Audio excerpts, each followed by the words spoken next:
At that time, the growth rate was over 8%. Inflation was around 4%, 4.25%. Foreign exchange reserves were robust compared to the size of the economy at that point of time. All fiscal parameters were in control. The macroeconomy was strong. Fiscal deficits were down. Revenue deficits were down. And India was a beacon of hope for the country. If I may quote from his budget speech given to Parliament introducing the budget for the year 2004-05, the then Honorable Finance Minister had said, the economic fundamentals appear strong and the balance of payments is robust. And he had talked going forward about sustaining the then growth, the then production and value addition, and take it forward in the years to come. He had also spoken about his government being committed to strike a fine balance between the three mutually reinforcing objectives of growth, stability and equity. What did the UPA do in the 10 years that they were in government? Of course, I can ask a question that I have read 10 speeches of the UPA government. Never once has there been a mention of bringing in a legal guarantee for MSP. Never once did they speak about trying to uplift the poor by giving them free homes, giving them free insurance, giving them free food grains, or ensuring that every household has access to electricity, has access to cooking gas, LPG cylinders, has access to clean drinking water, has access to digital connectivity, has access to toilets. And in 10 years of the UPA government, they brought the nation down to a growth rate of about 4.4% that was inherited by Prime Minister Shri Narendra Modi. Inflation at spiraling highs for the last few years of the UPA government. In UPA 2, in some years inflation was in double digits. Core food inflation had gone up to over 13%. And they left behind for Prime Minister Modi, instead of a strong economy, which the UPA inherited in 2004, a fragile economy, which the world looked down upon as a fragile five economy, one of the weakest economies in the world, with very, very weak macroeconomic fundamentals. In 2014, Mr. Chidambaram, Mr. Rahul Gandhi, Srimati Sonia Gandhi ji, the then chairperson of the UPA, who was micromanaging the affairs of government through the back door, left behind for the country high fiscal deficits, high inflation, high interest rates, low growth, very low foreign exchange reserves. Some of the reserves were propped up by artificially borrowing non-resident FCNRB loans at exorbitant interest rates just to temporarily shore up foreign exchange. In every respect, the 10 years of the UPA were a failed experiment, reflected a failed government, reflected a failed governance model,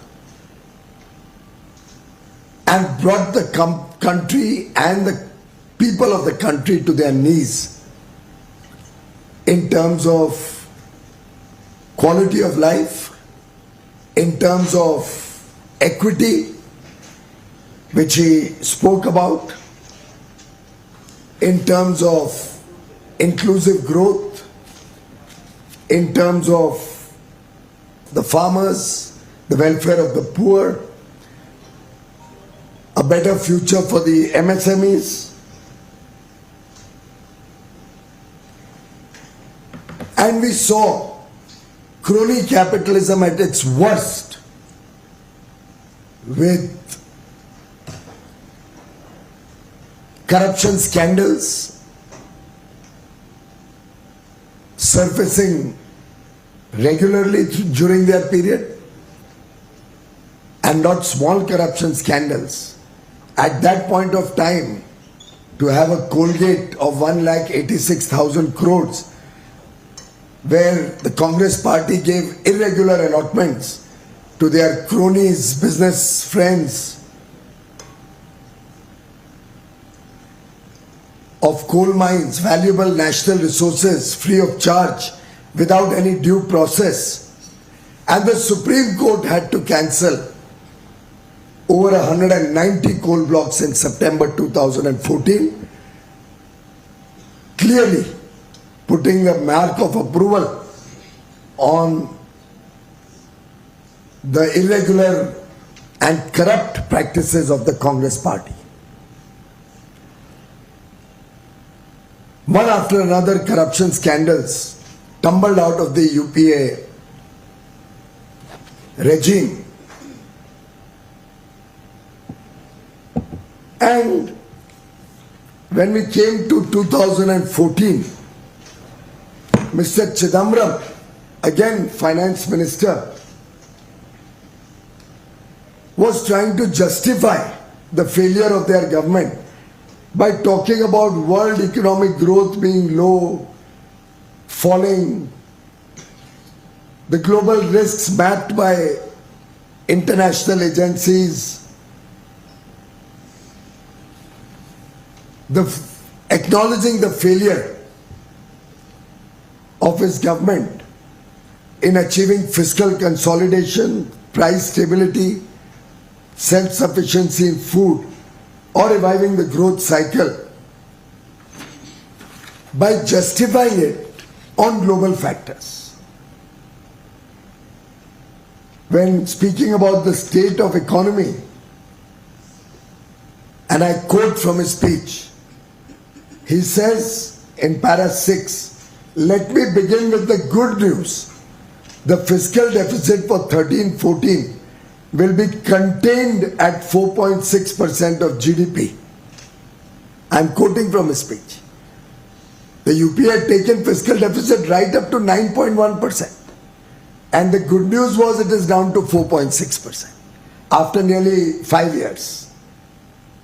More importantly, he's talking of current account deficit being contained a little bit and adding 15 billion to foreign currency reserves in that year.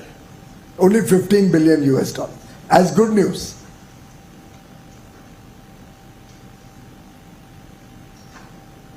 At that time there was talk of a downgrade of the Indian economy. And he says, and I quote again, "Analysts and rating agencies had acknowledged our efforts some months ago and no longer speak about a downgrade." So clearly the atmosphere was one of depression, despondency and despair under the UPA government, and international agencies were talking about a downgrade. He was hoping that domestic experts will agree with the UPA government what it said when it put fiscal stability at the top of the agenda.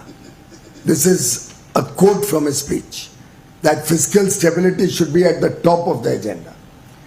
And then he says, and very interestingly, I quote, "Going forward, I appeal to all political parties to join me in the pledge that we shall not," and then he repeats for emphasis, "we shall never do anything that will affect the stability of the foundations of India's economy." This is Mr. Chidambaram's speech of 2014-15, which I have quoted from. And look at what has happened in 10 years. The country has moved from a fragile five economy left behind by Mr. Chidambaram to a top five economy in the world, from the 10th position to the 5th position in the world rankings of GDP. In UPA's regime, I suspect they remained flat. They inherited the 10th or 11th position, they are left behind the 10th position. We improved from the 10th position in the world to the 5th, and in the next 3.5 years, Prime Minister Modi will take this country to the 3rd position in world GDP rankings. In the 10 years that we were in government, we have strengthened the macroeconomic fundamentals so much that the world today is looking up to India as a beacon of hope, as the country that will lead economic growth of the world, contribute the very large share to world economic growth.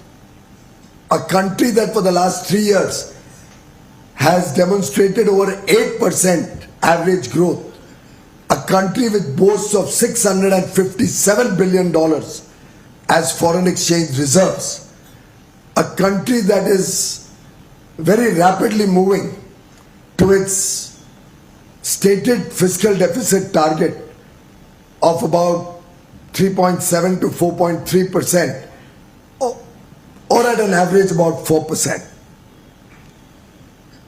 A country that has taken 25 crore people out of multidimensional poverty in 10 years under Prime Minister Narendra Modi, taking 4 crore families out of poverty by giving them a free home, providing 12 crore families with a free toilet, ensuring the dignity and well-being of the women of our country, of our girl children, provided every home with a LPG gas connection,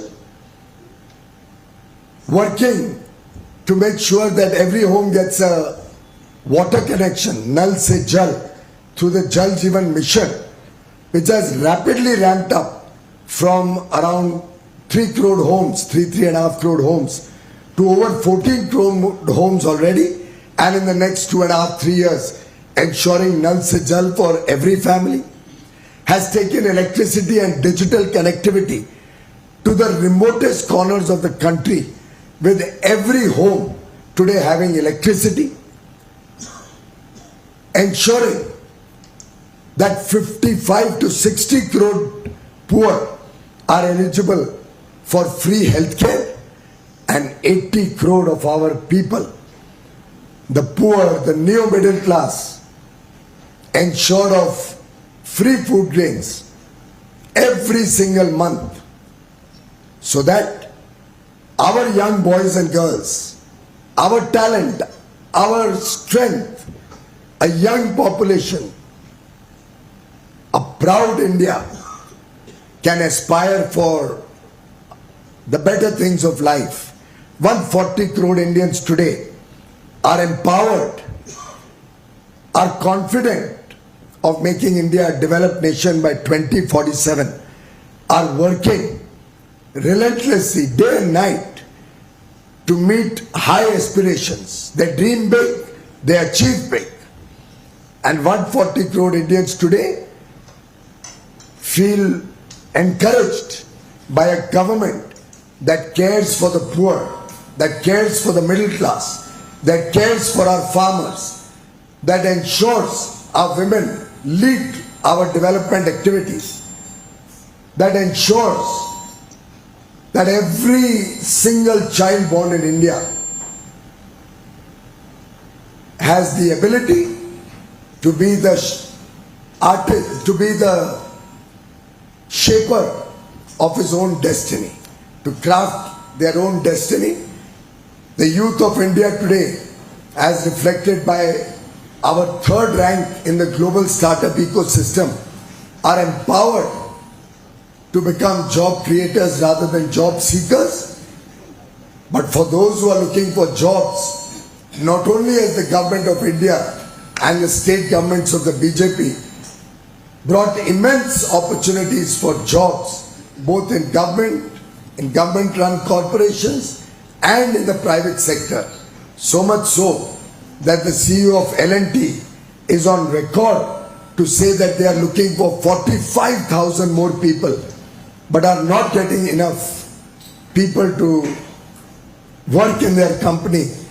And he is also on record to mention that in their IT division, they are looking for 25,000 more people.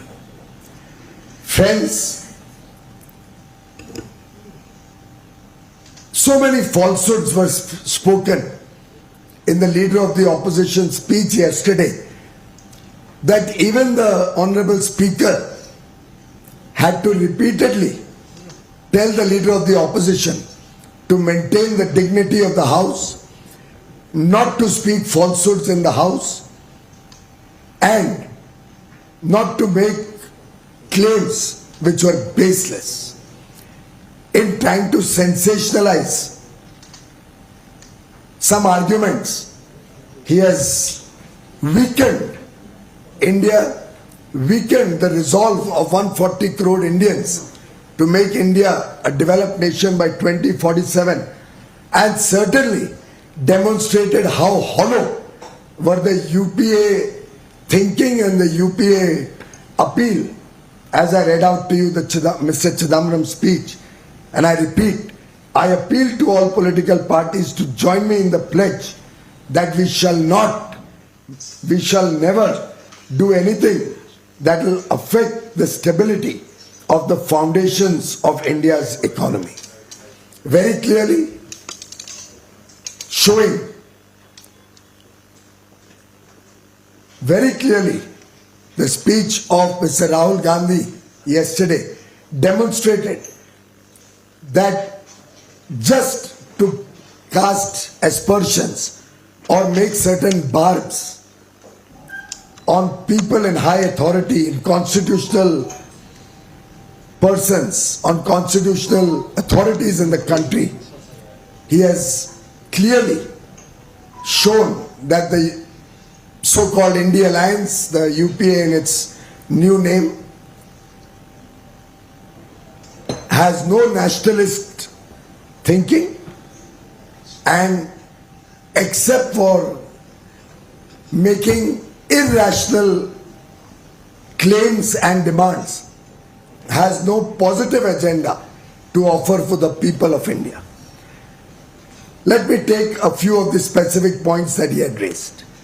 He spoke about no compensation for Agniveers. It's a complete falsehood. Ajay Kumar, martyred in a landmine blast, as per the Hindu, got 1.65 crore as compensation. Akshay Gawate, martyred in Siachen, received over 1 crore in compensation. Now what a silly argument to say that it was not compensation, it was insurance. If the government of India chooses to take out an insurance policy, I think it is only very smart move, fiscally prudent, that ensures that all the people who are working in the particular force are ensured of their